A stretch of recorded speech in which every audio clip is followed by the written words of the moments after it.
আসসালামু আলাইকুম, কেমন আছেন সবাই? যে যেখানে আছেন আশা করি আল্লাহর মতো ভালো আছেন, সুস্থ আছেন। চলে আসলাম আরও একটি ব্লগ নিয়ে আপনাদের সামনে। আর দেখতেই পারতেছেন আমি একেবারে একটি হাইওয়ে বলতে পারেন, আবার শাখা রাস্তা বলতে পারেন। এটা কিন্তু একটা গ্রামের রাস্তা। আমি যে রাস্তা দিয়ে এখন যাচ্ছি হচ্ছে ঠিক 201 গম্বুজ মসজিদের কাছাকাছি।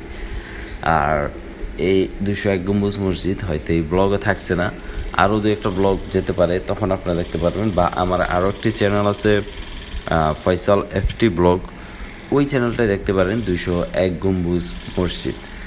তো আমরা এখন যাচ্ছি ঠিক এই রাস্তাটি ধরে। রাস্তাটি খুবই খুবই চমৎকার, দেখার মতো রাস্তা।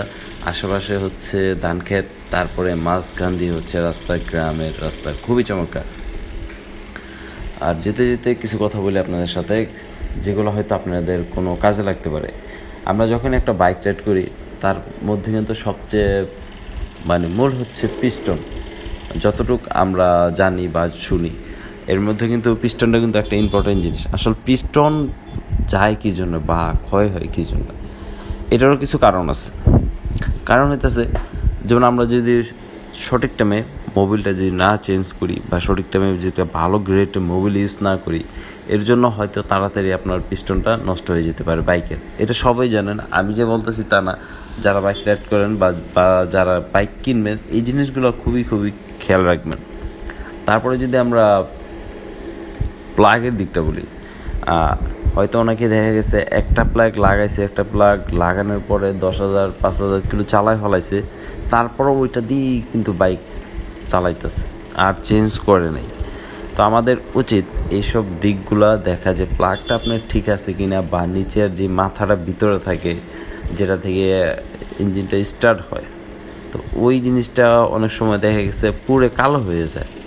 তো আপনারা যদি ওই জিনিসটা খেয়াল করেন, যদি দেখেন কালো হয়ে গেছে, আমার মতে প্লাগটা চেঞ্জ করা দরকার। প্লাগটা কিন্তু বেশি একটা দাম না, যে আহামরি দাম তা না। তারপর আপনার সময় মতো আপনাদের এয়ার ফিল্টারটা যদি চেঞ্জ করেন, দেখা গেছে এয়ার ফিল্টার অনেক সময় ময়লা টয়লায় জমে যায়, আর তখনই ময়লা জমার কারণে দেখবেন বাইকের অক্সিজেনটা নিতে সমস্যা হয়।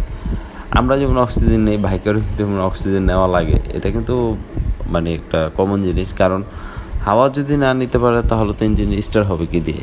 তো বাইরে থেকে যে আউটসাইড থেকে যে হাওয়াটা নেই, আপনারা যদি এয়ার ফিল্টারটা চেক করেন বা ক্লিয়ার করে রাখেন, আমার মনে হয় না আপনাদের বাইকে অতটা সমস্যা হবে, আর পারফরমেন্সটাও ভালো পাইবেন। প্লাস তেলের দিক দিয়েও যদি বলি, তেলটাও কিন্তু কম খাবে আর কি ইঞ্জিনে। এই দিকগুলো যদি আমরা দেখে শুনে ভালো মতো চলি, তাহলে আমার মনে হয় না আপনাদের বাইকে পিস্টনের উপরে অতটা প্রেশার পড়বে। আর তার মধ্যে কিন্তু আরেকটা দিক আছে, যেটা হইতেছে অনেকেই গিয়ার শিফট কিন্তু বেশি প্রেশার দিয়ে ফেলান। দেখা গেছে রেসের জন্য বাজায়, রেসের জিনিস আলাদা। যদি দেখা গেছে আপনার মন চাইতেছে এই রাস্তা দিয়ে আমি ফার্স্ট গিয়ার এত উঠামো, সেকেন্ড গিয়ার এত উঠামো, আসলে প্রতিটা জিনিসের একটা লোড লওয়ার ক্যাপাসিটি আছে। এখন যদি আপনার মাথায় যদি আমি 50 কেজি বস্তার যদি 100 কেজি বস্তা দিই, আপনার কিন্তু প্রেশারটা বেশি হয়ে যাবে। ঠিক এরকমই বাইকের ক্ষেত্রে যদি আপনার ফার্স্ট গিয়ারে, আমি সচরাচর 15 থেকে 16 এর বেশি উঠাই না, আপনি যদি 20 25 30 কন্টিনিউ উঠাইতেছেন, তখন কিন্তু আপনার বাইকে একটা প্রেশার পড়তেছে। আর যার কারণে তেলটাও বেশি খাইতেছে, শক্তিটাও বেশি যাচ্ছে বাইকের, এর মধ্যে পিস্টনের উপরে একটা প্রেশার পড়ে, আমার যতটুকু আইডিয়া জানা মতে। তো এই দিকগুলো যদি আপনারা দেখা গেছে বাইকের 15 বা 20 এর মধ্যে যদি ফার্স্ট গিয়ারটা চেঞ্জ করেন, সেকেন্ড গিয়ারটাও যদি ঠিক এরকমই চেঞ্জ করেন, আলহামদুলিল্লাহ আপনাদের বাইকগুলো অনেকটাই ভালো থাকবে। আসলে এই কথা বলার উদ্দেশ্য, যারা নতুন আছেন, অনেকেই বাইক রাইড করেন, ঠিক জানেন না, শোনেন না বা বুঝেন না,